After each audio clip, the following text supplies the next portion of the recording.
And now we're going to move on to, is that coming in that hot? Turn that one up. We're going to go into This Week in History, trivia style.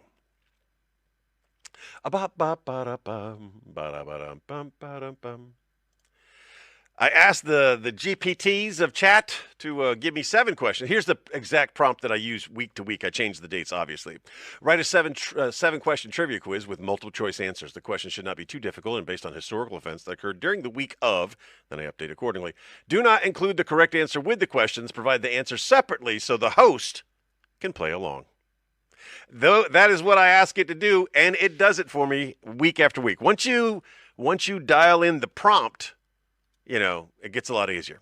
Are you ready for This Week in History, trivia style?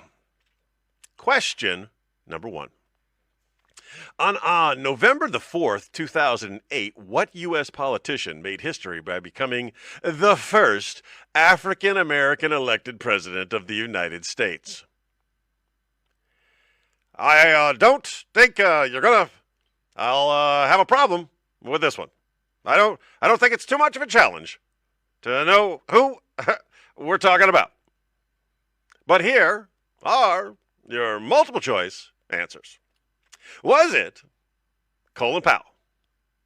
Was it the Reverend Jesse Jackson? Was it Barack Hussein Obama? Or was it John Lewis? 2008, first African-American president. If you don't know, come on. We know. No one is playing along right now. That's okay. That happens. The answers are revealed at the end, so don't get upset about that.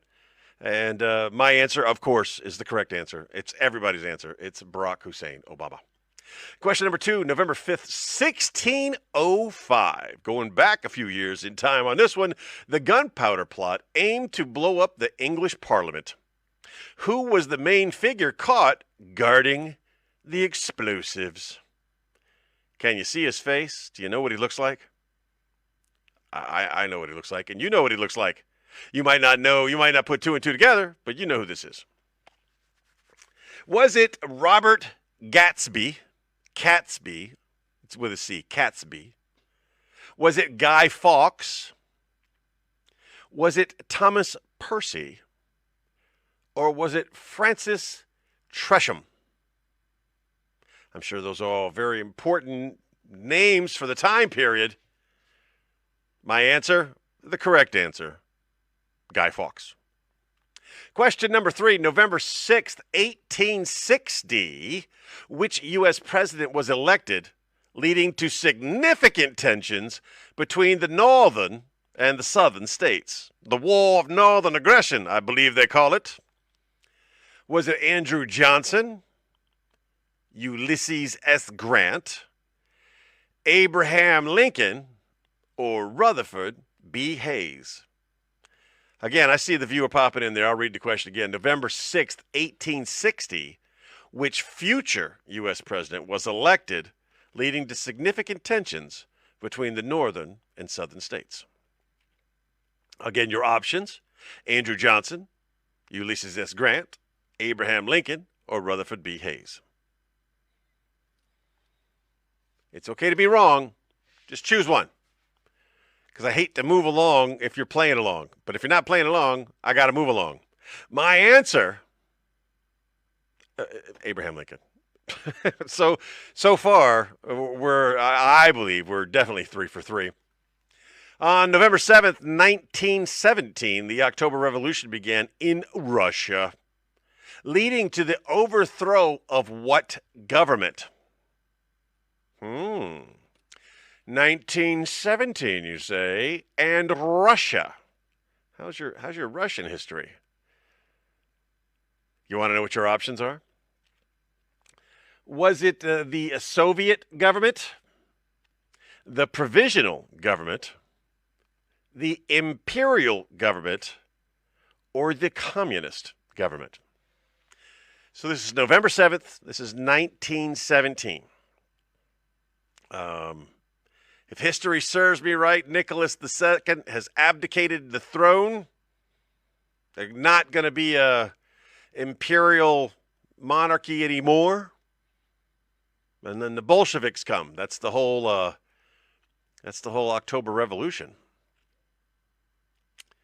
I don't believe it was the Soviet, and I don't believe it was the communists, which leaves us with imperial and provisional. This is me talking you through my answer. Imperial is answer C. Provisional is answer B. I believe it is one of these two. I believe between Nicholas II's abdication, he was the imperial monarchy. So I think I just answered the question. I believe it was the provisional.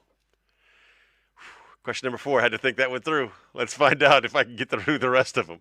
On November 8th, 1895, Wilhelm Conrad Rontgen, and I don't know if that's pronounced correctly because the O's got dots above it. I never know how to do that.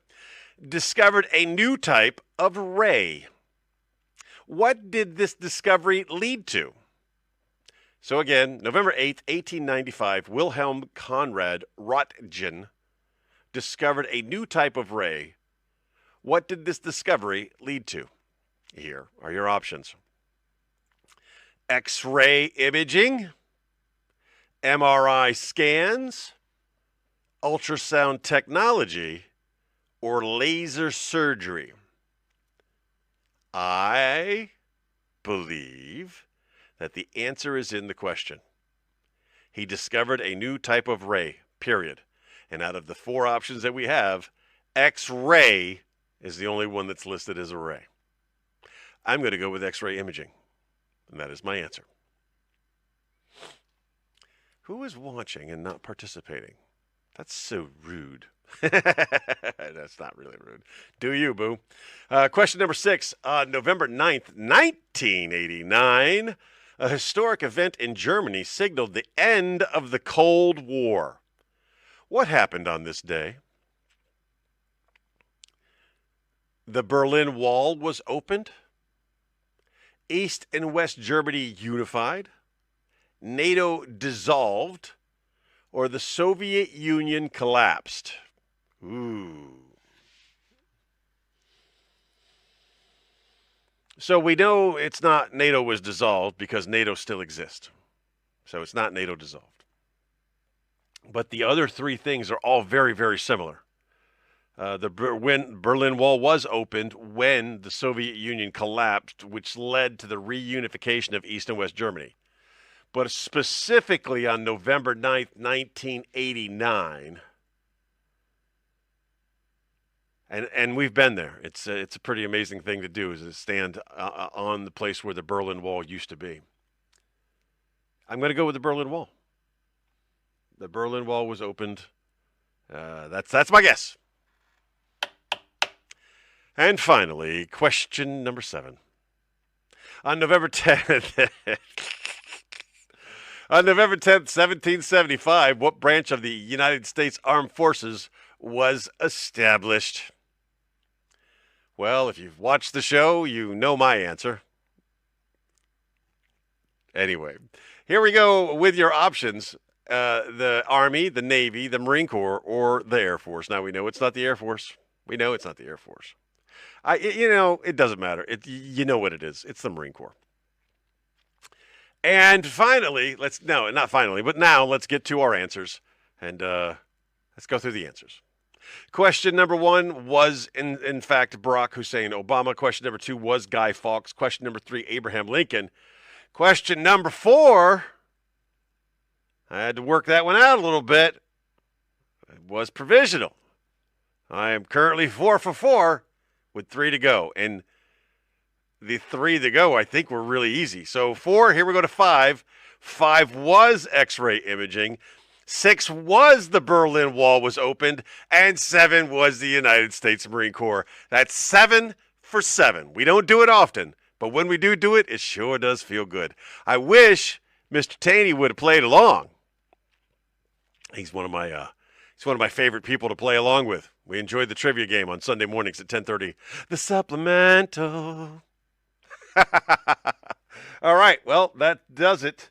We're going to wrap it up now because it's freezing in the house, so I have to wear a bunch of stuff, and now I'm sweating profusely, and I don't want to do that anymore. Ladies and gentlemen, I remind you today, as I remind you every day, just be the best person that you could be, and if you were a great person today, be an even better person tomorrow. Chick Bruce sends her love.